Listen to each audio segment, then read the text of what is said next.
thought, small as it is, because it is all I have. I'm at the kitchen counter, which is really just a slab of formica in my studio, when I discover my bank account is bleeding. It's Sunday. The shop is closed, and I'm sipping instant coffee while going through my phone. Rent is paid. Groceries are stocked, mostly ramen and canned soup, but the figures do not add up. I've been cautious, avoiding diner runs with the men and purchasing only what I need. So, why is my balance decreasing each month? I search through the statements, my thumb smearing the screen, and find it. A regular payment. $180 per month, tagged auto loan D. Harper. Dad's truck. My heart pauses and thuds fiercely. I've been paying for his truck since I was 19, when he swore it was just for a while. He didn't mention it again. I never stopped. I put the phone down, my coffee had gone cold. The flat is silent, with only the hum of the refrigerator and a distant automobile horn outside. I remember bringing them cash for my first shop salary, proud to help. Dad's moderator simply said, "Good job, Tom." And that was enough. I didn't question it, just as I didn't question paying for their Wi-Fi or Kyle's phone plan. It was something you did for your family, correct? But now, sitting here, I see everything clearly. They leaned on me, and I allowed them, invisible like a worn-out tire. I grab my jacket and make my way to the bank, my legs going faster than my head. As I cancel the payment, the teller, a woman with a name tag that reads Doris, smiles at me pleasantly. "You sure?" Does it only work for bald heads? With the Flex series, I can shave my head, face, neck, and shoulder. It only works for man's skin. Don't use it on lady skin. Men's skin is like leather. Never question me. Fucking serious. Man's skin is leather. I tried to use a man rolly razor before. It hurts. It cuts me every damn time. I shake it off and kick a pebble down the pavement. They kick me out. They called me a leech. I do not owe them anything. Not anymore. Even still, the concept stays like grease under my nails, making it difficult to remove. Back at the apartment, I clean up to keep my hands busy, stacking dishes and folding my only nice towel. I look at the mountain poster. Its peaks are sharp against a phony sunset. And I wonder whether Dad even realizes I was paying. Did he think it was magic? Do trucks just pay themselves? I snort, but it isn't humorous. I've spent years supporting them, my checks vanishing into their life while they looked straight past me. Canceling that payment was about more than just money. It drew a line, saying that I too mattered. I go to the corner store later, seeking air. The clerk, an older man wearing a Vietnam vet cap, talks about the weather while ringing up my bread and milk. "Storm's coming," I should have he adds, fucking nodding to the changed dismal my sky. I smile, but my thoughts are elsewhere, rehearsing Doris' makers and inquiry. The waiter crafting cancels hours me. ago. Back at home, I make a sandwich. The bread is It's a party! Alright! RIP cheer 1000. Inked underscore MRJ cheered 1000 bits. I am free of their load. But it's not a triumph. It's like finishing a book that you'll never read again. Knowing the ending isn't what you expected. I sit on the mattress. The lamp casts shadows. Let the rain's beat fill the silence. I don't know what happens next. We'll Work fight. tomorrow. Maybe a new chair if I We'll save enough. fight. But I know one thing. I'll fight I'm done you. caring what is on. It's a modest step. But Okay. it moves onward. And that's all for now. I am sweeping the shop floor. The broom's bristles grating on concrete. When my phone vibrates in my pocket. It's a slow afternoon. The kind where you can hear the hum of the neon sign in front. I have kept my head down since I halted Dad's truck. Concentrating on my work and the small life I'm building. The apartment now has a second Orange. I received a wobbling object for $10. And I've been sleeping well. The lead from the sink is almost comfortable. But as I look at my phone, my stomach drops. There's a screenshot from Carlos, one of the shop employees. Jenna has posted on social media a photograph of Mom, eyes red, seated at the kitchen table where I used to eat. The caption reads, "Tom walked out on us. Left Mom like this. Some family, huh?" There is a thread of remarks. Strangers called me a deadbeat. My thumb hangs over the keyboard, itching to respond, to tell him that I have Ooh, I do have the colors for lesbians. What's the use? They have already written a version of me. I shove the phone in my pocket and walk home, which is longer than normal. The street lights flicker, forming shadows on the cracked Okay. sidewalk, and I experience a burning sensation I'm gonna in my make chest. lesbian Not simply butterfly anger, but wings, something deeper, or not like a butterfly bruise that wings, goes unnoticed until it hurts. fairy I wing remember coming for the home from next work and pride finding one. Mom preparing the table, the aroma of her meatloaf in the air. I'd repair whatever was broken, a leaking sink, a wobbling shelf, because that's what I did. Did Kyle forget that? Did they all? I'm Or gonna did they do the simply not fairy care? silver At the in apartment, this I fall one. onto the mattress, the spring creaking beneath me. The neighbor's TV murmurs Because through the there's wall. white Some in the quickly show a scary flag. noise. I take out my phone again and reread Kyle's text. Thank you, Dave. Part of me wants to phone him and ask why he was doing this, but I'm sure it won't change anything. Instead, I place the phone face Dude. down and stare at the poster. It's painted You peaks better glowing be faintly in the lamplight. doing your I'm fucking exhausted, back not just from work, exercises, but from bearing buddy. this weight, this aching that I can't describe. I believe in myself. Counting Tomorrow's another day, down. another shift, another chance to build something new. I close my eyes, the microwave buzzing One softly, of and hang these on to that days, thought, small bitch. as it is, because it is all I have. Oh, and I'm at the them kitchen counter, coming which is really just a fast. slab of formica in the studio, when I Oh, discover she my bank account is coming. bleeding. It's Sunday. Oh, The she shop is coming. closed, and I'm sipping instant coffee while going through my phone. Rent is paid. Mhm. Groceries are stocked, mostly ramen and canned soup, but the figures do not add up. Mhm. I've been cautious, Wait. avoiding diner runs with the men and purchasing only what Is I that need. a threat, So, though? why is my balance decreasing I each don't month? think so. I search through the statements, my thumb smearing the screen, and find it. A regular payment. $180 per month, tag auto loan D. Harper. Dad's truck. My heart pauses and thuds fiercely. I've been paying for his truck since I was 19, when he swore it was just for a while. He didn't mention it again. I never stopped. I put the phone down, my coffee had gone cold. The flat is silent, with only the hum of the refrigerator and a distant automobile horn outside. I remember bringing them cash for my first shop salary, proud to help. Dad's moderator simply said, "Good job, Tom." And that was enough. I didn't question it, just as I didn't question paying for their Wi-Fi or Kyle's phone plan. It was something you did for your family, correct? But now, sitting here, I see everything clearly. They leaned on me, and I allowed them. Invisible like a worn-out tire. I grab my jacket and make my way to the bank, my legs going faster than my head. As I cancel the payment, the teller, a woman with a name tag that reads Doris, smiles at me pleasantly. You sure? She asks, her spectacles falling. I nod, keeping my voice steady.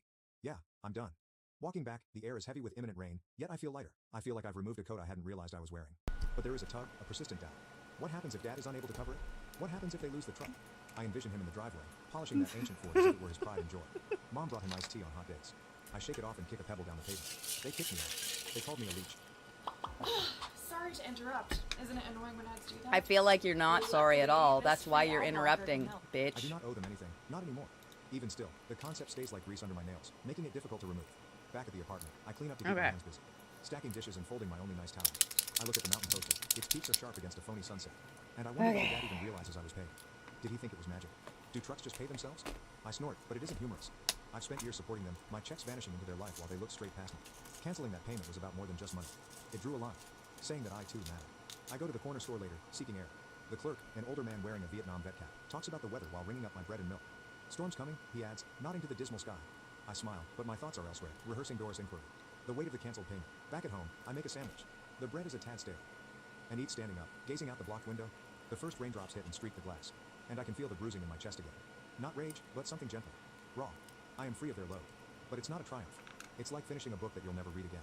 Knowing the ending isn't what you expected. I sit on the mattress, the lamp casts shadows. Let the rain's beat fill the silence. I don't know what happens next. There's my pliers. Maybe a new chair if I save enough. But I know one thing. I'm done carrying what isn't mine. It's a modest step, but it moves on me. And that's all for now. I am sweeping the shop floor, the broom's bristles grating on concrete. When my phone vibrates Jay, you're about to where you can hear the hum of the neon sign in front. tie T&L for... Oh, wait. No, you're getting pretty damn close. He did like 65 fucking subs that one night, though, that fucker. There's a screenshot from Carlos, one of the But you're pretty damn prolific when it comes to bits and random fibers. So I'm pretty damn sure. Strangers called me a deadbeat. A selfish jerk? Worse. My palms feel clammy as yeah, I I'm pretty damn sure. Leaving only me and the you know what? Now I need to go investigate. Can I do that? Can I investigate? In my blah blah blah blahs? They fix their leaks, keeping them aloft. There's no mention of Mom screaming at me out the door. Does it tell me who gifted it? Their words were sharp and thoughtless. What a loser, someone says. His poor mom, another comments so with a crying emoji. I want to type back and tell them the truth, but my fingers freeze. What could I say without sounding desperate? As if I were asking to be believed, I shove the phone aside and go outside. The air is warm and heavy. The parking lot is calm, with only one stray cat running past the garbage. I sit on the curb with elbows on my knees. Try to breathe. It's not only the post, it is the weight of being obliterated. I become someone I am not. I think of Mom's table, the one I had sanded down when I was 16. How we'd chuckle at her sloppy mashed potatoes. Was she crying for real? Was it staged for Jenna's camera? The concept twisted something in me. Not quite rage, more of a hollow aching. Back inside, I'm having trouble concentrating. Pete observes and asks if I am okay. But I simply shrug and say, rough day. He nods and doesn't push, which I appreciate. Later, I clock out and proceed to the shop's very lock. I have been fiddling with an ancient motorcycle. I found a beat-up Yamaha for cheap. It's a mess. The structure is corroded and the engine puffs, but I'm responsible for fixing it. I grab a wrench and start working on the carburetor. The metal felt cool under my fingertips. Each move and change feels like something I can manage. The shop's radio plays at low volume. Is it gonna tell me who did the thing? I let it sink in. This bicycle isn't ideal, but it is honest. There are no lies 123 subs were gifted last time. The engine sputter represents a modest victory. It's getting closer to running. I wipe my brow, thinking of Jenna's post. Mother's face, those comments. Yes, they hurt. I want to know. However, they do not provide the full story. I envision my apartment, the table, the lamp's brightness. It's not much, but it's genuine, built with my own sweat. I don't need their interpretation of me. On my way home, I pass the corner store. Its lights buzzing. And then the cashier, the vet with the old cap, waves as I grab a coat. You look like you're carrying the world, he says, partly smiling. I manage to I'm gonna put it in there. Just a piece of it, I say. Back in my room, I sit on the mattress while the neighbor's TV plays game show cheers. I do not check my phone again. Jenna's post can remain there, unanswered. I'm tired, not of labor, but of their weight and falsehoods. But as I lie back, the bike's hum remains in my thoughts. I sense a spark of something. Okay, lovely. Hopefully, maybe, or simply stubbornness. Now let me see if it'll tell me who it is. My phone calls as I'm wiping oil off my hands at the shop sink. The sound contrasted sharply with the twilight hum. It is Dad. I haven't seen this name on my screen since I walked out months ago. My pulse races, but I dry my hands with a cloth and respond, stepping into the break room for some peace and quiet. His speech is harsh, like if he had chewed gravel. Tom, why was my truck repossessed? No hello. No, how are you? Just one question, as hefty as a dropped wrench. I lean against the vending machine, its quiet buzz stabilizing me, and take a deep breath. I stopped paying for it, I answered calmly, despite the knots in my stomach. Dad, you kicked me out. I don't owe you that anymore. Long enough, I hear a dog barking somewhere on his end. Maybe a neighbor's mutt. I envision him in the kitchen, standing beside the fridge with the chipped handle I repaired last year. You can't just do that, he continues, his tone increasing. That's my truck, Tom. I closed my eyes, the break room smelling like burnt coffee and engine oil. I could yell and tell him I'd paid for years, but he said nothing. But I don't. Instead, I maintain an even keel. I've covered it since I was 19. You never asked how. Never thanked me. I'm That's not finished what it carrying is. He sputters, his words tumbling over each Damn other. it. That's not how family Anyway, works. He replies, as if I'll I'd have to broken a rule. ask somebody I else almost that laugh, knows but it things. sticks in my throat. 'Cause I Sharp as a fucking bit. don't. Family. I think about Jenna's post, Kyle's SMS, and Mom's scream. I think about my studio, the rickety table, and the motorcycle. Balls! That is what I am now constructing. Okay. Not their idea of family. Stop Maybe not, distracting I me. said. But I'm doing what I need to. My hands are now steady, Distractees. holding the phone. And What was sense a I shift, doing? like a bolt clicking into place. Oh. Dad tries again, his voice lower and seemingly bewildered. You're making this hard, son. Son. The term hurts. Not because I want it. However, it feels hollow, like an old tire with no tread left. I peek at the break room clock, which is creeping beyond 6. I have dishes to wash at home and a carburetor to adjust tomorrow. I've got to go, I say. Not harsh, that's it. He begins to talk. But I hung up. The stillness is louder than his words. I stroll outside, the shop's lot drenched in dusk's gray lighting. A breeze delivers the scent of cut grass from someplace. And I stand there, phone in my pocket, feeling raw yet solid. Dad's call shook me, yes. But it did not shatter me. I am no longer the kid who paid to be needed. I stroll home, the sidewalk familiar beneath my feet. I know that I am was still catching my breath. until last My phone year. buzzes again, as And the then shop I lot fades said, into twilight. bye! Mom's name flashes And like a I was warning light. done. I wait, thumb lingering, before answering. Bracing myself, her voice breaks through, high and ragged. Tom, how could you do this to us? That truck was your dad's lifeline. I'm walking home now, boots scuffing the sidewalk and streetlights flashing out. I don't interrupt her. Instead, I let her speak. After years of paying their bills, what do I get? You're tearing us apart, she says. I can hear Jenna in the background, piling on. Tom, you're so callous. They always were. Kyle is also there, I can tell, but he is quiet, like if he were holding his breath. I stop by the corner store, with its neon sign humming, and lean against the brick wall, phone pressed against my ear. I could shout back. List every dime I spent. Every late night at the shop, Pink so they could squirrel. get cable, groceries, and Jenna's phone. With the little But I don't. dangly My hangly. voice comes out low and calm, as if I were speaking to a customer. And a Mom, leaf. I paid for that truck for years. Wi-Fi and bills, all of it. You never said thanks. You called me a leech and urged me to go. I am done carrying you all. There is a beat of silence. The air was heavy, as if it were about to storm. I hear a chair scraping. Maybe Mom is sitting down. Jenna mutters something I can't understand. I push off the wall and continue walking, the store's brightness dimming behind me. Mom tries again, gentler and almost imploring. We are family, Tom. You don't just quit. I think about my Yeah, you do. steady table. Yes, yes, you can. Yes, you can. Anybody that tells you you can't quit your family are lying. They're wrong. They're liars. Also, the ones that use the quote wrong, blood is thicker than water, they're using it wrong. It's blood of the coven is thicker than water of the womb, which means your chosen family is most times better than the one you was pooped out of. I can fucking guarantee you. My chosen family is a bazillion times better than the one that pooped me out, assholes. Here, this is not cake. This is food. Tomorrow I'll be back in the shop, wrench in hand, building what's mine. It's been 6 months Korean food. and the pain hasn't gone away. Some of this shit just makes me angry. Because you think it's going to be ketchup and it's not. Or you think it's going to be something else and it's not. It's ketchup. Or you're expecting it to be like savory and it's unpleasantly sweet. Like excessively unpleasantly sweet. It's gross. Like, I don't want sugar in that. Why would you sugar that? Why would you do that? That's gross. Don't do that. Why would you do that? I was married to a Korean for 14 years. I'm allowed to be angry! Alright, I was making gay wings. I have a routine. Work, ride, and experiment with a new project. Perhaps a coffee table system. My refrigerator contains more than ramen. I occasionally eat steak when I'm feeling fancy. Last week, I repaired the sink. Stupid little thing. That felt huge. I am not wealthy, but I am steady, creating a life that suits myself, not that. Nights are when I think the most. I sit near the window, the lamp on, the neighbor's TV playing late-night chat shows. In my head, I picture Mom's kitchen, the sanded table, and Dad's radio, which is crackling with baseball. I'm curious if they miss me, or if I'm just a narrative they tell differently today. It aches, for sure, but it's no longer crisp. I have my own stories. Hiccups. How the bike exploded into life. Pete clapped my shoulder when I received a raise. Those are more important. I've learned that family is more than just who you were born to. It's Yep. about who stays. Who sees you? I spent years chasing their adoration, believing that my salaries could cover it. I was mistaken. Love is not a ledger. It is a decision. And they chose to overlook me. Yep. Being kicked out broke something. But it also built something. I discovered my worth, not in their words, but in my hands. Repairing engines. Planting cacti. Writing freely. I am not flawless. Some nights, I consider what I could have said. But I am at peace. I live in a place where I am visible. To anyone out there carrying too much, hear this. You're enough. It's hard to let go. But it's how you find your own path. It is worth every step. I lean back, the cactus reflecting the light, and smile. I don't need their approval to know I'm all right. I have my keys. My bicycle. My days. That is enough.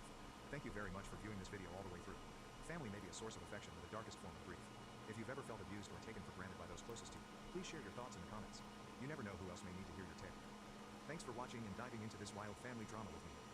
If you love Reddit family drama, don't forget to subscribe and turn on notifications so you never miss the next. Don't tell me what to do! I got uninvited from my mom's birthday because I didn't look good next to my sister's boyfriend. Turns out, I was actually his boss. He looked me in the eye and said, "If you still insist on coming home, then don't call me your father." 3 weeks later, the power, water, and internet in their house all shut off, on my mom's birthday. Follow my narrative. Perhaps you will recognize yourself in it. Hello, this is Ryan. I'm 30 years old and reside in a little town around 40 minutes from Seattle. Every morning, I make myself a cup of coffee, put on the weather, and drive less than 10 minutes to work. I co-founded a small technology company focused on sustainable energy. Not everyone understands what I do, including my family. They still think I spend my days tightening screws and repairing machinery, which I don't mind. I have never felt the need to explain. When someone asks about my family, my parents or my sister Jessica, I smile slightly. It's been a while since we talked, I remark, and that's it. I'm not hiding anything, but I don't see the sense in retelling it anymore. I haven't contacted them in over 2 years. No calls, texts, holidays, or birthdays. Nothing. Just a long, calm stretch, as if the connection between us had been severed and no one tried to repair it. Yep. I used to feel that family was everything. But 2 years ago, on my mother's birthday, everything changed. 2 years ago, 3 weeks before my mother's birthday, I had just booked a trip and taken time off work. The plan was simple: go home early, stay for a few days, and help with preparations, just like every other year. Nothing extraordinary. I just wanted to let them know. I contacted my mother right away, but my father answered after only 2 rings. "I'll be home 2 days early," I announced nonchalantly. "If there's anything you need me to pick up or help with, just let me know." He initially responded vaguely, but then hesitated. When he finally spoke, his voice sounded strange, heavier than normal, as if he was attempting to avoid something. "Ryan, if possible, maybe don't come home this year." At the time, I assumed he was just concerned about my schedule. "It's fine, Dad," I said, still clutching a steaming mug of coffee. "I've got everything sorted. It's no trouble." The pause was longer this time. Then he spoke again, firmer but colder. "Jessica's bringing her boyfriend home this year. He's a manager, someone important. Speaks well and carries himself properly. And your job, well, it isn't very comfortable to talk about, so it's best if you don't come." At that point, I felt heat rising from the back of my neck to my face. My heartbeat quickened, and I automatically grasped my... What? What the hell did you just say? Excuse me? Baking powder? Are you seriously saying that to me right now? He didn't dispute it, take it back, or soften. Instead, he responded plainly and sharply. "You coming home would just embarrass the whole family. If you insist on coming, don't call me your father." And then he disconnected up without a moment's pause. Ew. I put the phone down. My palm was still shaking and somewhat sticky. Ass. The apartment was completely silent. No TV, no footsteps. Just me standing there, staring into space like I'd been plucked out of my life. His words kept echoing in my head, slow and clear, like a recording stuck on repeat. "You coming home would just embarrass the whole family. If you still insist on coming back, don't call me your father." For a moment, I wondered if I had misheard him, but no. Every word and tone was cold as ice and solid as stone. There was no slip of the tongue and no room for hope. I clenched my jaw, my throat tightening as if something had lodged there and refused to move. Right immediately, memories began to flood back. I silently paid all of their bills, including electricity, water, and internet, for more than 2 years. I know Nobody what ever that's mentioned like. anything, and now they're calling me the family shame. I Yep. quickly took up my phone, my hand still slightly trembling, despite the fact that my mind had begun to cool. I opened the banking app and went down to see my transaction history. My only purpose was to see how much I had spent on my family over the You previous 2 wanna years. see mine? I needed a It's number for my power crazy. bill, water bill, and internet service every month without fail. Each payment was handled on schedule and automatically deducted from my account. For 2 years in a row, nearly $400 per month has been paid without fail. I gently scrolled to the very bottom. Total amount spent, $9,842.17. I stared at that number for a few more seconds, not because I was astonished, but because something inside my chest had suddenly settled. Not grief, not even fury, but just empty space. Nearly $10,000, and now they label me the family shame. As I glanced at the enormous list of bank transactions, a silent question arose, one that no one in my family had posed in 30 years. Has Jessica ever done as much for our parents as I have? It was not jealousy, and I was not looking for credit. It was merely that if I am deemed the family shame, who is that standard being evaluated against? I had paid approximately $10,000 in living expenses for them secretly, without asking for anything in return, and without ever mentioning it. What about her? Has she ever had to make a sacrifice or beg for help? Or did she arrive, smile pretty, and make an impact in a lovely dress while holding a successful boyfriend? I was not asking to keep score. I was asking because, for the first time, I noticed that fairness was never considered in this household. I'd grown accustomed to standing on the sidelines since I was a child. In family photos, I was frequently partially hidden behind someone else or captured at the edge of the frame. I wasn't exactly gazing at the camera. Nobody ever told me to step aside, but I always did. Jessica was at the center of every important event in our family, from birthdays and graduations to her breakups. There was always a reason for everyone to band together, console, and celebrate her. I can't recall the last time somebody inquired if I was okay. Jessica is 2 years older than me, but the difference between us was never about age.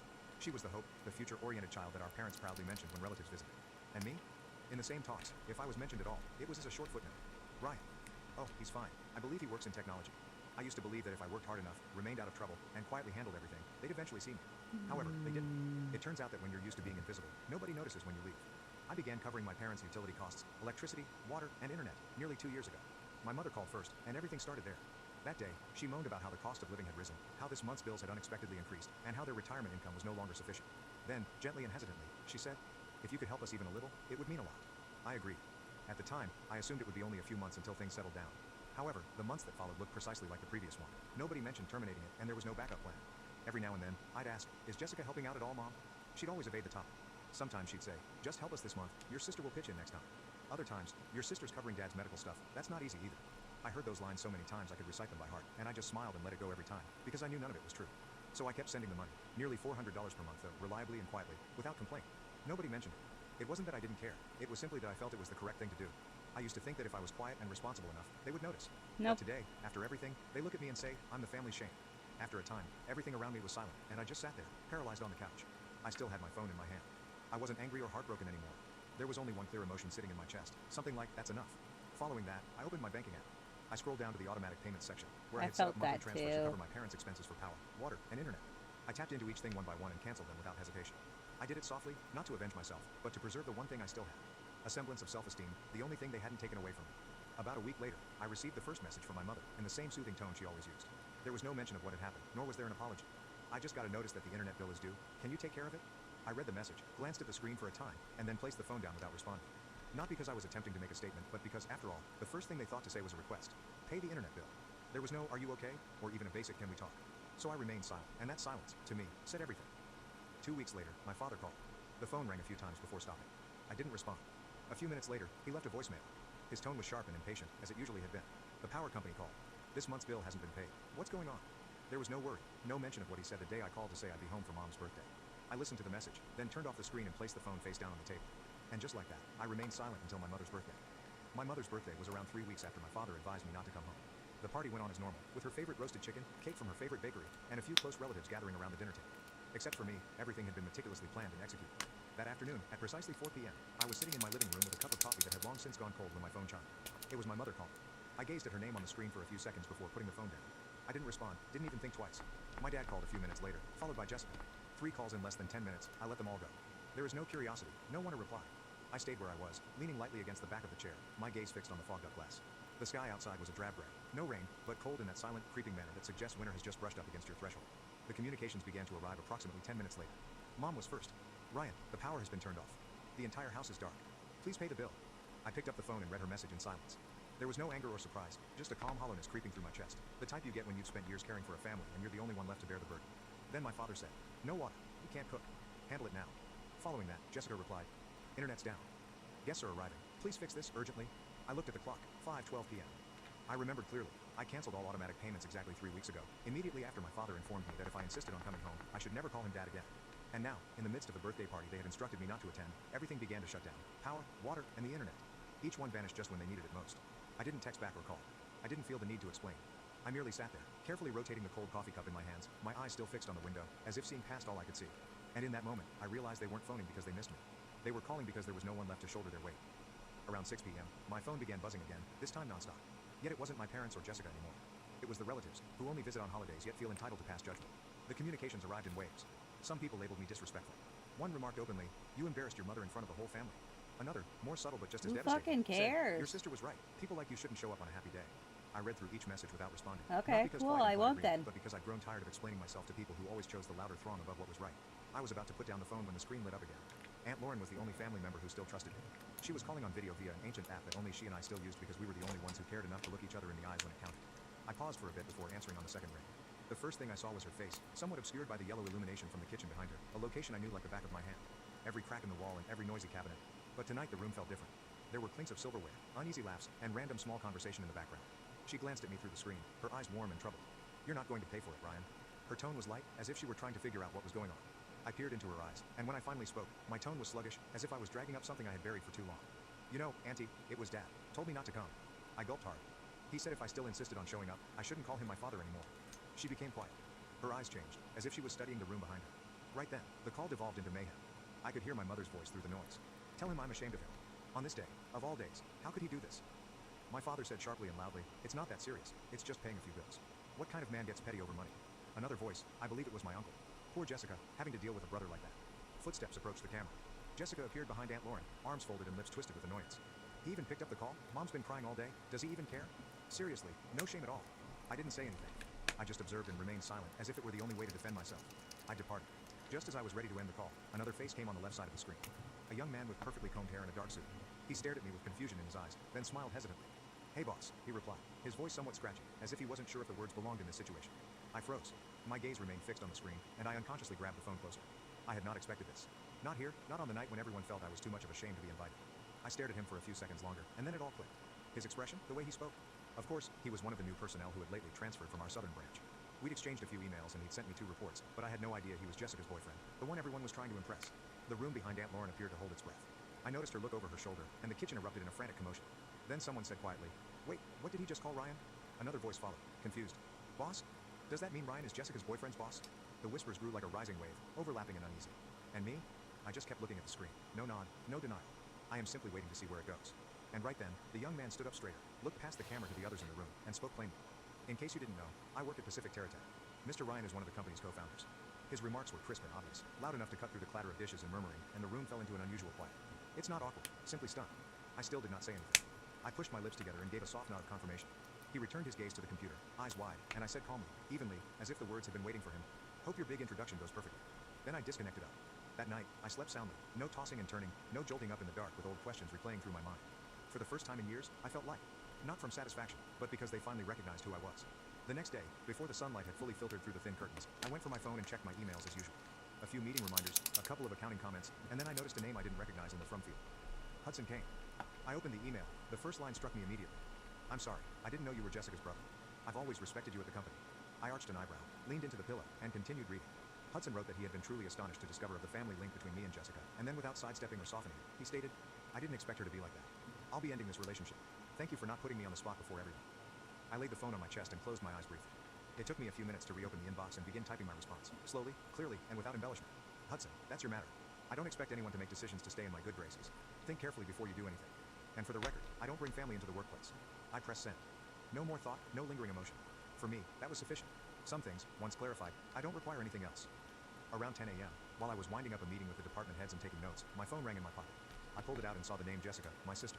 I stared at it for a few seconds before hitting decline, not out of rage, not to make a point, but simply because I'd had enough of apologies that only appeared after everything had already come apart. Within 5 minutes, a message arrived. "I'm sorry. I didn't think Hudson would change like that. You're his boss.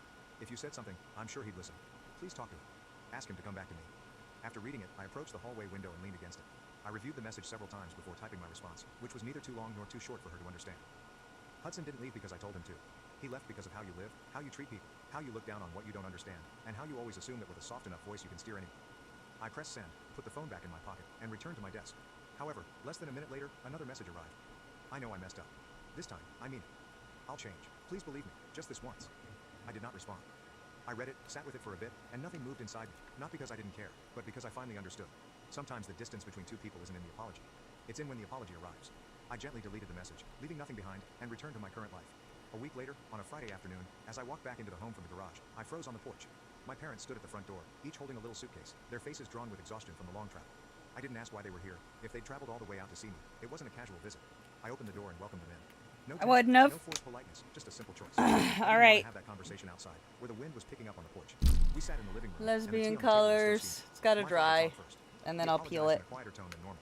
My mother added to it, saying they'd thought things through, perhaps they'd gone too far, and things should never have come to this point. I remained silent and did not interfere, just listening to see if this apology marked the end of something or the beginning of something else. And, as I expected, my father's tone changed. "We're family, Ryan, and family We're helps you. family. We We're raised you, sent you family. to school. Everything Fuck you have, off. a part of it comes from us, right?" I looked at it. My countenance remained unchanged, but my stance straightened somewhat. family. Then my mother Go spoke, her fuck voice quiet, as if yourself. she were saying something quite sensible. "If you could maybe send us about $2,000 a month, just a little support." Oh, It's not if much for you someone could like just send us I stared at the two people sitting in my living room, the same people who once kicked me out of a family event because they thought I was an embarrassment. And now they were sitting in my house, placing a monetary value on their apology. $2,000 each month, because I was their son. And to them, my success was a debt that I owed them. Following their request, I let out a quiet chuckle, not loud or snarky, but the type you get when someone tells you a story that doesn't make sense. I looked at my parents. Their eyes were fixated on mine, as if they expected me to nod in accord. But I wasn't angry. I'd come too far to be bothered by stuff like this. I've got I the leaned gay back in the chair, colors too, my I voice calm and believe. clear. "What about Jessica? How much will she be contributing each month?" The room appeared to pause at that point. The air tightened. My father cast a peek at my mother. She responded slowly, her voice falling slightly. "Your sister's job, it's still unstable, and the breakup with Hudson has taken a toll on her." I nodded softly, not surprised. The same old excuses dressed in empathic language, but they were merely deflections. I raised my gaze, looked squarely at them, and said, "If she agrees to support you with $2,000 per month, I'll do the same, no more, no less." They didn't say anything, just gazed at me, trying to figure out if I was serious. I went on quietly. "Or, if you want me to carry the full amount, I'll need something in writing, a legal agreement confirming that after you both pass, the house will belong to me in full." I sat still after that. No pressure, no further explanation. Just waited to see how they'd react now that, for the first time, I was establishing the terms for something they'd always felt was my responsibility. As soon as I finished speaking, the audience fell into a deep, dense quiet. My father suddenly rose to his feet. He smashed his palm down on the hardwood table, tipping the teacup over and pouring its contents down Lol. the side. His shout echoed around the room. Like his chest rising screaming and falling acting fury. like a You're setting spaz will conditions for your fucking parents? fit. Yeah, We I raised you for am. over 20 years, now And you want to nickel and dime us like this? yes. What kind of life are you living, huh? Exactly. He was shouting so loudly that I wasn't surprised if the folks next door heard everything. Lol. I didn't move or flinch. And I just sat there, what about hands it? resting on the chair's armrests, gaze fixed on him, not cold, but no longer gentle. I waited for him to finish before standing up carefully. My voice came out low and calm, yet clear enough to pierce through the chaos we just created. I think you both should leave my house. It was not a threat. It was not spoken in anger. It was merely a plea from someone who had reached the limits of what respect could provide. No one said anything else, only the sound of baggage dragging across the hardwood floor and the door clicking shut behind them, quieter than all they had just left inside me. It's been 2 years since I last saw them, right here in my own home. I did not ban their phone numbers, change my email address, or cut them off totally. I stopped reaching out and waited. I waited to see if they would still consider me a member of the family after I was no longer under the shadow of duty and obligation. In the past 2 years, there has been no call or message inquiring how I've been, no mention of birthdays, health, or even a basic how are you doing. I used to believe that one day, they will change. However, I've realized that not everyone changes, especially those who have never recognized they were wrong in the first place. I still live here, work, and go about my daily existence. The only difference is that I no longer allow myself to be an emotional ATM, eager to give and be damaged in the name of obligation. And if there's one thing I've learned from all of this, it's that family is not a place where people can demand kindness and call it love. A real family is one in which you are valued as a person regardless of what you have to offer. Not as a wallet, not as a backup plan, not as a last resort when everything else fails. And before I end this chapter, I'd like to ask you a question. Was I wrong to decide not to return? No. For refusing to assist my parents with $2,000 No, you're not. per month, despite the fact that they are now elderly and weird. Fucking gross. I used to believe that my family No. could fix anything. But after being treated like a stranger in my own home more times than I can count, I chose to stand up and break the cycle. Was I overly cold? No. Perhaps I was finally learning to appreciate myself at the perfect time. Please leave your opinions below. I sincerely want to hear from you, whether you agree or disagree. If the tale resonated with you, please subscribe to help support the channel. There are still many stories waiting to be told and heard. Take care, and see you in the next one. Thank you for staying till the end. Thank you for watching. If you haven't subscribed yet, please do so and hit the notification bell to stay updated with more shocking real-life stories happening around you. My brother got my fiancée pregnant, and my dad gave him the family business and a house, so I decided to make them both pay for their betrayal. Hello everyone, before we begin today's video, I need your help. We've noticed that the channel is losing traction, and subscribing is one of the best ways you can help us. It's quick, free, and allows us to continue bringing you great content. Your support means everything. Let us keep this channel growing collectively. Thank you very much. Now, let's begin the video. Okay, people, this is going to be long, but I need to get this off my chest. The recent events in my family have been extremely upsetting, but in order to understand why, you must first understand the context. I am 33 years old, and I grew up with my younger brother Alex, who is 30 years old, in what appeared to be a normal household from the outside. But gosh, the dynamics in our house were severely off. See, Alex was a miraculous baby. Mom had a difficult pregnancy with him, and he was quite sick for the first couple of years, in and out of the hospital, breathing problems, infections, the entire thing. I recall sitting in hospital waiting rooms a lot as a child. I understand that having a sick child is scary, but even when Alex recovered, my parents, particularly my father, continued to treat him as if he were made of glass. Meanwhile, I was expected to be the perfect, responsible elder brother who should know better about everything. Alex could miss school. He needed to recuperate. Alex failed a class. He has been through a lot. Alex broke something expensive. Don't be upset with your brother. What about me? From the age of 7, I was expected to obtain excellent grades, never say anything back, work around the house, and overall act like a small grown-up. The double standard was ridiculous. I recall one incident in high school when I received detention for being late to class and was grounded for a week. That same month, Alex was caught skipping school to hang out with his friends at the mall, and my parents had just spoken with him about it. When I was 15, I started working with my father in his electrical business, not because I was particularly interested in becoming an electrician, but because it was the only way I could obtain his attention or acceptance. And you know what? I actually grew better at it. Very good. I began learning everything I could about electrical work, staying late to watch Dad handle the difficult tasks, reading manuals, and watching YouTube videos to learn more. Meanwhile, Alex remained, well, Alex. He was a smart kid when he wanted to be, but he lacked work ethic. He could enchant everyone with his sad little ill kid routine, which he never outgrew. He attempted college for about 2 semesters, got out because it was too stressful, began an online business selling dropship trash that flopped, and then tried to be a day trader, losing a lot of his father's money. But nevertheless, I was still the one receiving lectures about supporting your brother and putting family first. I won't lie, it made me feel a strange mix of hatred and responsibility. I liked my brother because he was my brother, but I couldn't tolerate being around him the most of the time. We were complete opposites. I was the serious, hard-working person who valued keeping my word and doing things well. He was the fun one who never faced repercussions and believed regulations were for other people. Dad's business was dependable. Basic home electrical work, some small commercial work. Nothing special, but it paid the bills. I saw potential in it, however. When I wasn't working, I was studying about new technologies, smart home systems, and security installations. Dad was old school, preferring to do things the way he'd always done them, but I insisted on modernizing and taking on larger projects. The strange thing is that even when I brought in new clients or completed large projects flawlessly, Dad would find a way to credit Alex. Your brother's charm really helps with customer relations. He answered phones sometimes. Alex has such good ideas for the business. He suggested we get a website. In 2020, I moved out as soon as I could afford it. I moved into my own place around 20 minutes from my parents' house, close enough to help with the business but far enough away to have some space. I felt I was doing fairly well. You know, I had my own place, made decent money, and was learning new skills. I was even considering getting my master electrician license and even having my own business someday. Sophie, a 29-year-old female, and I met around 6 years ago while working on a large rewiring job at these upscale flats downtown. She was the property manager there. The first time I saw her, she was arguing with some HVAC technicians about their substandard work, getting into the technical specifics of why their installation was not up to code. I recall thinking, damn, she actually knows her stuff. Most property managers I've dealt with wanted things done cheaply and quickly, but Sophie was different. She had read through all of the electrical codes and knew exactly what she wanted done. Oh, For the I've heard first few this weeks on the story. job, she kept coming around to inspect our work, not in an irritating way, but because she truly wanted to know what we were doing and why. I began taking lunch breaks when I realized she'd be making... My brother demanded $50,000 from me for his broken relationship after his fiancée confessed she loved me. My brother Matt, who is 1 year older than me, was engaged to Kate, his ex-fiancée. They seemed like a good match, and it appeared that they would have a wonderful life together. However, things didn't go as planned, and their relationship ended in large part due to me. Before you pass judgment, I need to describe what actually happened. Matt and I have always been close, and we even attended the same college, where Matt met Kate. They struck it off fast and began dating seriously. Kate spent a lot of time with Matt and me in our college apartment. It didn't take long until she and I became pals. Initially, I was pleased to see how much she cared for my brother, and I admired her as his girlfriend. That's how I've always seen her, as Matt's girl, with the potential to join our family eventually. But, over time, I started to notice things about Kate that made me uneasy. She was frequently overly nice with me in ways that did not seem quite acceptable. I dismissed it at first, assuming it was her way of bonding with me as a potential sister-in-law. However, numerous ex-girlfriends of mine would bring up Kate in conversation. They told me how uncomfortable she made them feel when they came to visit me. According to them, Kate would act possessive of me around them, asking a lot of questions, which made no sense given that she was with Matt and not me. I never paid much attention to these statements, supposing they were exaggerated or simply didn't want to believe them. But as more individuals brought it up, I realized there could be something to it. I once dated a girl named Sarah, and everything went well between us. However, she abruptly ended our relationship. I was caught off guard and had no idea what had gone on. I eventually discovered the truth. Kate had ruined our relationship. When I brought Sarah over to our apartment, Kate would continuously mock her, put her down, and even bully her behind my back. Sarah later informed me that Kate made her feel unwelcome and insignificant, as if she did not belong in my life. That was not all. Kate went so far as to lie to Sarah, claiming that I was cheating on her with other people. That was completely false, and the worst part was that Sarah believed her without speaking with me first. It ached to know Kate had purposefully wrecked our relationship. When I questioned Kate, she acknowledged lying but showed no remorse. Instead, she excused her actions by claiming that she didn't think Sarah was right for me and was attempting to protect me from a relationship she didn't believe was good enough. She presented it as if she was doing me a favor, but it did not feel that way. It seemed like an invasion, as if she had crossed a line she wasn't supposed to cross. This was not an isolated instance. Another time, I was dating a girl named Emily and things were getting serious. During Christmas, I decided to bring her home for the first time to meet my family. Matt brought Kate along, as he normally did. I had high hopes for the holiday, thinking it would be an opportunity for Emily to connect with everyone. Instead, it became a nightmare. Kate made Emily feel unwelcome from the beginning. She would isolate her from family gatherings, making her feel like an outcast while pretending she didn't notice.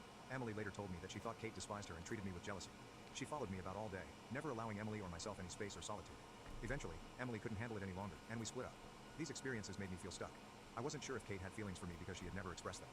I also didn't know how to handle this without producing a schism between my brother and me or inciting extra family turmoil. But, at the same time, I couldn't ignore how Kate's actions affected my life and relationships. It was evident that something was wrong, and it was only a matter of time before things broke down. Then came my birthday. Kate handed me a gold chain with the letter K on it. It looked quite pricey. At first, I wasn't sure how to react. Giving me a necklace with her initials on it seemed weird, even inappropriate. This was not the type of gift you'd anticipate from your brother's fiancée. It seemed more like something couples would exchange. I nervously quipped that she must have confused the receiver, as the necklace appeared to be a gift for my brother Matt rather than me. Kate's face flushed with shame, and she explained how she had personalized the necklace particularly for me. She said she wanted me to wear it so I wouldn't get approached by every girl on the street. I made a nasty expression at her comment, and she must have seen it because she fell into tears and fled out of the room without saying anything. The entire situation felt awkward and uncomfortable, and I had no idea what to do. Later, I summoned the confidence to tell my brother about my concerns, hoping he'd understand why Kate's gift had upset me. But, to my amazement, he ignored it completely. He pretended it wasn't a huge deal for Kate to give me anything like that, telling me that Kate loved me like family and I shouldn't overthink things. What the When I brought up ass? Kate's previous occurrences and strange conduct, my brother replied that she was simply a highly protected person and that her behavior meant nothing else. To avoid unnecessary drama, I decided to drop the topic with him. He was clearly delusional. But, following the incident, I made a concerted attempt to distance myself from Kate. I was nice and respectful whenever I was around her, but I avoided spending time alone with her or conversing with her for longer than necessary. I assumed that providing that distance would help create clear boundaries and that she would finally leave me alone. When my brother and Kate graduated, I expected to spend less time with Kate, but that did not happen. Kate began phoning and texting me practically daily. Even when I ignored her calls and responded briefly to her texts, she didn't seem to receive the message. Her persistence perplexed me, and I couldn't understand why Mom continued to seek so much attention from me when her priority should have been my brother. Then Daisy entered my life. I met her at a party through common friends, and as soon as we started talking, I realized she was unique. Daisy is the love of my life, and I'm so grateful we met. Kate's behavior at family functions followed the same old, unpleasant pattern every time she met Daisy. She would try to bully Daisy in the same manner she had bullied my ex-partners. But this time, something was different. I was older, more self-aware, and far less tolerant of her shenanigans. Whenever Kate crossed a line, I stood up for Daisy and warned her to back off. But I also have to admit that Daisy does not require my protection. She is strong, confident, and refuses to accept disrespect. Oh, shit, One event stood out in particular. Kate chose a seafood restaurant for our family meal despite knowing Daisy was terribly sensitive to shellfish. She obviously wants Daisy to sit out, expecting she would feel ostracized and embarrassed. When I discovered what was going on, I absolutely refused to attend the dinner. Daisy did not remain silent either. She informed everyone that Kate had purposefully chosen a place where she would be unable to eat. Kate attempted to play innocent, stating she had no idea Daisy's allergy was such a major deal. When it didn't work, she became rude, insulting Daisy by claiming that only weak people had such allergies and accusing her of faking them for attention. That was the breaking moment. My parents recognized Kate's callous behavior and called her out on it. I also insisted Kate apologize to Daisy on the spot. She seemed outraged at me for siding with Daisy, as if she expected me not to support my own spouse. She whispered an unconvincing apology. In the end, my dad, Daisy, and I went out to another restaurant while Kate and my brother ate at the seafood restaurant. Daisy and I carefully avoided Kate following this incident. Fortunately, my parents were on the same page. They saw Kate's odd conduct and did not pressure me to involve her in my plans. They understood and supported my decisions, making things easier for me. My brother Matt was the only person who remained to support Kate. He would regularly approach me and plead her case. He told me how Kate was hurt that I wasn't spending more time with her, and how Daisy had pushed a wedge between us. He'd reminisce about the good old days, attempting to persuade me to visit him and Kate more often so the three of us could hang out like we used to. But I had no desire to turn back the clock. Ew. I made it obvious to Matt that Daisy was a Your vital part of my life right now, fucking and she was not girlfriend's leaving. I told him trying to that Kate couldn't fuck accept your Daisy or recognize her brother, identity. buddy. There was no place for me in their small group. I wasn't going to place Kate's sentiments over my partner's well-being, or jeopardize the life I was creating with Daisy. It was a difficult conversation, but it needed to be had. My brother and I developed a strange connection over time. When my brother got engaged to Kate, he invited me and Daisy to an engagement party with the Hell rest of the family. ass fucking I wasn't no. looking forward to seeing Kate again, but for my brother's sake, I decided to set my sentiments aside for one night. Little did I know, that night would be a disaster that none of us would ever forget. Kate stared at me from the time we arrived. She approached me and offered me a lengthy, prolonged hug, which made me uneasy. I observed that she was drinking extensively all night. She was noisy, emotional, and obsessively focused on me and Daisy. She continued to flirt with me, stroking my arm needlessly and making improper remarks. Gross. It was awkward, to say the least. I did my best to avoid her without raising a disturbance, but my attempts to separate myself just made her angrier. Matt stood up to make a toast to commemorate their engagement. Kate pulled the microphone from his hand in the middle of his address as the entire crowd watched. Kate began a rambling and disjointed confession. She told everyone present that she had been living a lie for years. She appeared inebriated, and her speech was slurred. She admitted in front of our entire family and friends that she had always been in love with me, not Matt. The room fell silent, and all eyes turned to me. My brother's face became pale, his expression a mix of shock and sadness. I could feel my pulse pounding in my chest as the horror of what she was saying set in. Kate, unconcerned about the ruckus she was causing, resumed her inebriated confession. She explained that she had tolerated remaining with Matt all these years because it was the only way she could be close to me. Kate went on to express her jealousy of Daisy, claiming that she was the reason I had stopped spending time with her. Then, to everyone's amazement, she begged me to leave Daisy. She stated she wanted us to run away together and have a wonderful life as a couple. The desperate tone in her voice was frightening. The room was stuck in startled quiet, except for Kate's drunken tears. Fortunately, Kate's sister, who was also attending the party, stepped in. She hurriedly What pulled the Kate away from the microphone and ass? attempted to settle the situation, but Kate was not finished yet. She continued to wail and scream as her sister took her out of the room, shouting things at me like, "You're the love of my life, and don't let her take you from me." I wasn't sure where to look or what to say. My brother stood there, absolutely crushed, as our family and friends watched, shocked and disbelieving. I was appalled and ashamed by what had occurred. The consequences of this occurrence were terrible. Matt was devastated by Kate's public confession and betrayal and ended their engagement immediately. He severed all links with her and refused to see her again after that night. While I completely supported his decision to terminate things with Kate, I didn't expect him to cut me off as well. Matt refused to speak with me after that, no matter how hard I tried. He ignored my calls and messages, and he did not respond even when our parents tried to interfere. He stopped attending family gatherings, barely communicated with anyone, and provided no updates on his life. He has had almost no communication with any of us in the past 5 years. He was even absent on the most important day of my life, my wedding to Daisy. My parents occasionally receive a few updates from him, but that's about it. We have no idea why he cut us off so totally, but we understand his need for space, even if it breaks our hearts. That is why, when my phone rang this week and I saw Matt's name on the screen, I was taken aback. I hadn't heard from him in years, and I couldn't believe he was reaching out now. When I answered the phone, the first few moments were awkward. We hadn't spoken in a long time, and it was hard to know where to begin. But I was just glad that my older brother had finally contacted me. I missed him more than I knew. Matt informed me he was doing okay and eventually revealed why he was reaching out. He informed me that he was getting married in a few months. The news surprised me, but I was truly thrilled for him. After everything he'd been through, it felt like a new beginning in his life. I congratulated him cordially and expressed how pleased I was to hear the news. Curious, I inquired whether he planned to invite our parents, Daisy, and me to the wedding. It had been a long time since we'd all been together, and I saw this as an ideal opportunity for reconciliation. Matt confirmed that he was actually inviting us, which reassured me. It seemed like a bridge was finally being repaired. But then he said something that really took me off guard. He simply stated that, while I had been asked to his wedding, I could not come empty-handed. At first, I chuckled, believing he was making a lighthearted joke about wedding presents. I promised him that I would get him and his fiancée a wonderful gift. But Matt quickly clarified that wasn't what he meant. He went on to claim that what he really wanted from me was $50,000. I froze, taken by surprise. $50,000 for a wedding gift? For a second, I suspected he was still joking, but the severity in his voice dispelled any doubt. I urged him to clarify, to see if I had misunderstood, but Matt insisted. He informed me that this was something I owed him after breaking his trust years before. He argued that paying him this money was the only way to mend our friendship. I pressed him further, confused and shocked, to attempt to figure out what he was saying. Okay, what there's trust had I broken? How had I harmed him? gay flag. That's when Matt mentioned Kate. He described in great detail how his ex-fiancée proclaimed her love for me at their engagement party. He told me how ashamed and deceived he felt that night, standing in front of his family and friends while his life fell apart. Matt blamed me for his disgrace and emotional agony. He claimed that I should have known Kate's feelings all along and done anything to avoid her disclosure. He criticized me for not setting stricter limits with her and for failing to recognize the warning signs sooner. Matt told me that the day Kate professed her love to me, he experienced a significant emotional and social loss. He said that the incident harmed his reputation, broke his confidence, and left him emotionally wounded.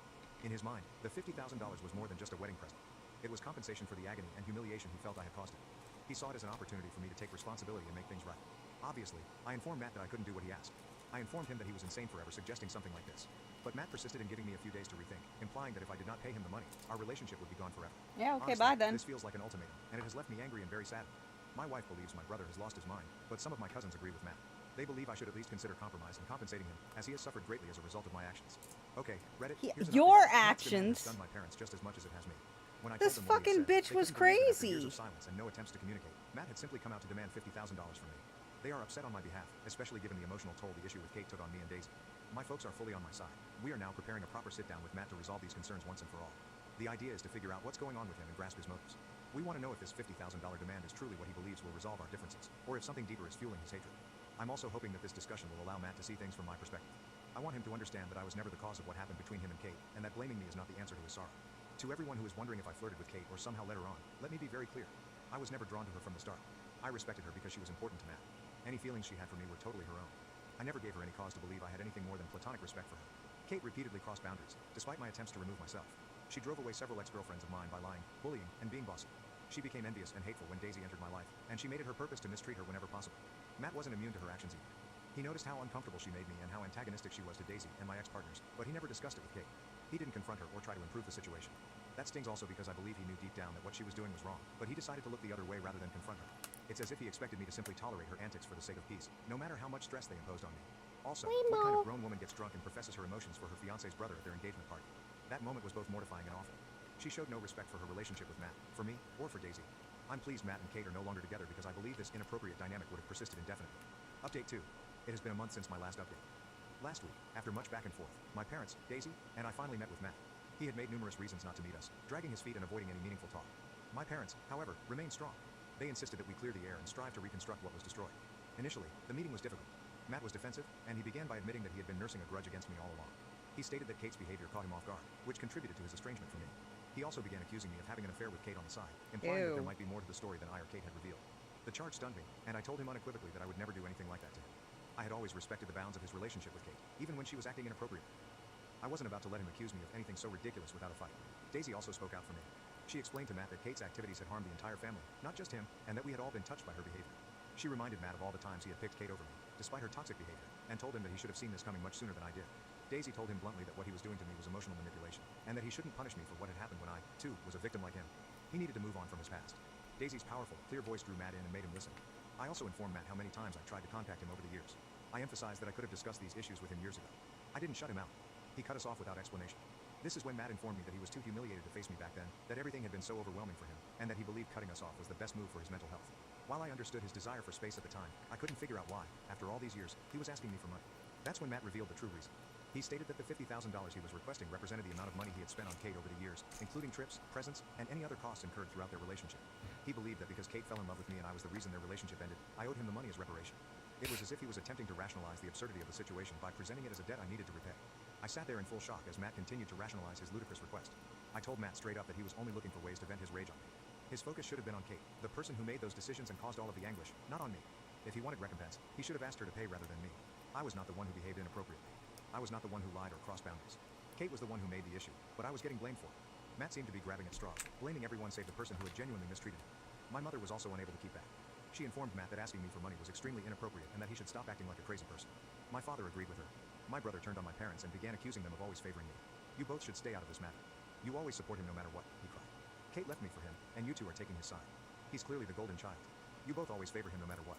My parents, taken by surprise by his behavior, attempted to calm him down. My father spoke first, his voice firm despite the tension in the room. Matt, that's not true. We've always loved you both the same, and we've always supported you through everything. We've never picked sides, and we never will. It's simply that asking your brother for money would not make things better between you two, especially when he hasn't done anything to you. Matt's face twisted with rage, and he shot back at me. I blame you for Kate leaving me, and I will continue to do so. If I don't pay him, he has nothing else to say to me. He also informed my parents that because they had chosen my side, he was done with it. I'll never speak to any of you again. I will not let any of you meet my wife or future children. You're all dead to me starting today. Bye. He stormed out of the room, leaving us all Loser. stunned in silence. My parents tried to call after me, Crazy but it was futile. asshole. Matt hasn't contacted us since, and I've been attempting to reach him, but he appears to have blocked me. Update 3. It's been 4 months since Matt stopped talking to us, and I've stopped trying to reach out to him. It was difficult at first, and I kept wondering if I could have said something differently, if there was anything else I could have done to save our relationship. just a But after all selfish this time, dip- I've accepted that I can't change what happened, dipshit. and I can't force someone to talk to me. Selfish My parents miss dipshit. Matt, of course, and love him, but they've accepted Matt's decision. If he ever wishes to contact them, they'll be there, but for now, they've stopped pushing. I've gotten a few DMS from people asking if Matt was trying to get me to pay him money for his wedding expenses, rather than it being about Kate. To be honest, I'm not sure what Matt's true intentions were. If it was genuinely about him needing financial help for his wedding or some other situation, I might have been more willing to discuss it and see if there was a way to help, but that wasn't the case. He made it clear that it was about me somehow. That is something I just can't wrap my head around. At the end of the day, the money wasn't the issue. It was Matt's misplaced anger and complete lack of understanding about what actually happened. I don't think Matt was thinking clearly, and I've accepted that I can't change his mind. Daisy and I are doing well, and I am grateful every day to have such a strong woman by my side. She is now pregnant, and we are excited to become parents soon. Thank you for watching. If you haven't subscribed yet, please do so and hit the notification bell to stay updated with more shocking real-life stories happening around. Nah, I'm gonna My be brother drove done. recklessly, often drunk, crashed into a tree, and our parents covered it up, then demanded I pay $14,500. Hey Reddit, so my parents got my golden child brother a Tesla and then attempted to blame me after he crashed it. Buckle up, because this is going to be the most shocking family betrayal story you've read all week. These So, since I was a child, rainbow I, 24 male, prides have had the worst luck in my on family. My parents see my younger brother, Tristan, 21 male, the as the golden hooks. child, capable of doing no wrong. The partiality in our household is so evident that it would make a sitcom writer blush. I'm not even exaggerating. This is straight up everybody loves Raymond material. Let me break it down for you. Since I turned 18, I've been required to pay a $400 monthly rent to live at home. Yes, you read that correctly. $400 to live in the same house where I grew up, in a bedroom that hasn't been changed since I was 12. Meanwhile, my brother lives fully rent-free, eating food I help pay for, using utilities I help cover, and overall acting as if he owns the entire home. When I finally had the courage to call out this obvious BS, my parents attacked me with the typical nonsense that parents employ when they realize they don't have a true explanation. The double standards do not end there. When I was in high school, I had to keep a 3.8 GPA while working weekends at a nearby hardware store. I was not permitted to attend parties since I needed to focus on my future. Tristan? This guy barely completed his classes, never worked during high school, and was permitted to party every weekend since he's just being social and needs to enjoy his youth. Every accomplishment of mine received a half-hearted compliment, whereas Tristan was commended for putting forth the bare minimum effort. I labored more than 40 hours each week at my soul-crushing corporate job only to save enough money to leave this hellhole. My objective has been to save enough for a quality apartment and the first and last month's rent, but every time I get near, some inexplicable family emergency arises. And guess who is supposed to help out? I graduated from college 3 years ago. I worked part-time while taking a full course load, graduated with honors, and found a job within 2 weeks of graduation. What is my reward? Laser's still going. A half-hearted congratulations text with a $50 Applebee's gift card. There is no party, celebration supper, or anything. Simply put, here's some mediocre chain restaurant cuisine. Now keep paying your rent. Tristan finished this month with a strong 2.4 GPA following 6 years of what I guess was professional beer pong training. This guy changed his major 3 times, failed many classes that he had to repeat, and essentially treated college as an extended vacation with occasional paper writing assignments. And how did my folks celebrate his lousy achievement? They purchased him a Tesla Model 3 Performance. Not the standard model, but the $60,000 plus option with all the bells and whistles. Premium sound system, the works. I still recall the day they handed it to him. We were all gathered in the driveway when my father handed Tristan this small box. Inside are the keys to the dazzling white Tesla sitting across the street. Tristan starts freaking out and dancing around like he's won the lotto, while my mother shoots around 500 photos for Facebook. My father looks at me, notices my expression, and says, "Don't be jealous. Your brother deserves this after working so hard." What exactly are you working hard at? Beer pong championships? When I mentioned that I graduated with honors in 4 years despite working and earning nothing, my mother had the gall to comment, "Well, college was easier for you." Tristan really struggled. He struggled to get out of bed before noon and remember who he was dating that week. I could go on for hours on the obvious partiality, but you get the point. My entire life, I've been treated as a second-class person within my own family. Tristan's entire personality was transformed the moment he received the Tesla. I am not even kidding. Dude couldn't go 5 minutes without discussing his whip or sharing Instagram stories from the dashboard. The car was no longer merely a mode of mobility for him. It had become his entire personality. Tesla Bro was born, and it was as annoying as it sounds. Every night, he would arrive home at 2 a.m. from whatever bar he was at and rev the engine in the driveway like a true tool. Yes, I understand that Teslas do not have engines to rev, but this dip would floor the acceleration back and forth in our driveway, producing that electric whirring noise at full blast. He'd wake up the entire neighborhood since, obviously, sleep is reserved for peasants who don't own the electric automobiles that Daddy purchased. The youngster drove like he was auditioning for Fast and Furious 27. Electric Baloo, driving down residential streets where children play, performing donuts in grocery store parking lots, and recording those TikTok videos where people pretend to sleep while their Tesla is on autopilot. Every time I suggested that treating public highways like his personal racetrack wasn't the best idea, he'd smirk and tell me to quit being such a buzzkill, bro. I even saw him drive intoxicated several times. This wasn't just being a douche, it was actively hazardous to those around him. I offered to be his designated driver several times or to call him an Uber, but he declined. The automobile basically drives itself, bro. Except that autopilot does not magically eliminate the effects of drinking on your judgment and reaction time. His friends fared no better. They would pack into the Tesla, usually 4 or 5 of them, all equally wasted, and go on a joyride. Their words, not mine. I warned them all several times that something horrible was about to happen. I also warned my parents. Everyone urged me to mind my own business. My mother genuinely said, and I'm quoting exactly here, "You're just jealous you don't have friends who want to have fun with you." Yes, Mom, I'm quite envious since I don't have buddies who wish to die in a catastrophic crash or kill innocent people. You caught me. With each passing day, Tristan became more reckless. The videos become more dangerous. The speeds increased. It wasn't a matter of whether something would happen, but when. Everyone, except me, appeared utterly unaware of what was about to happen. But then the inevitable occurred. On a Thursday night, I was in my room working when I heard my parents' door bang open at 3 a.m. There was frenzied talking in the hallway, followed by my father's car starting and rushing away. I found my mother downstairs, looking as if she had seen a ghost. When I asked what was going on, she murmured something about, "Your brother had a little accident with the Tesla, and that my father had gone to pick him up. A minor collision." That's family code for a catastrophic blunder that they're already plotting how to avoid. Around 4:30 a.m., I heard my father's car arrive into our driveway. I went to the front window and saw him almost pulling Tristan along the walkway. He could barely walk, was missing a shoe, and had what seemed to be dried blood on his forehead. My father was desperately shushing Tristan as he slurred. Tree came out of nowhere, man. It turns out that Golden Boy wrapped his Tesla around a tree after leaving a bar. Isn't that shocking? Who could have expected this absolutely unpredictable incident, which I had been warning everyone about for weeks? By some miracle, he was not gravely injured, only a gash on his forehead and possibly some bruises from the airbag. However, the Tesla was nearly destroyed. Front end was smashed in. Airbags were deployed. The windshield cracked. The whole 9 yards. They escorted him to his room as if he were a baby who had stayed up past bedtime rather than a grown-ass man who had just committed a crime. I didn't get the complete story until the following morning.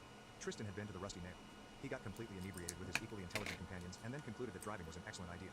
His friends, these stand-up citizens, appear to have encouraged this scheme, with one even video Tristan doing shots and then twirling his Tesla key, saying, "Let's see what this baby can really do."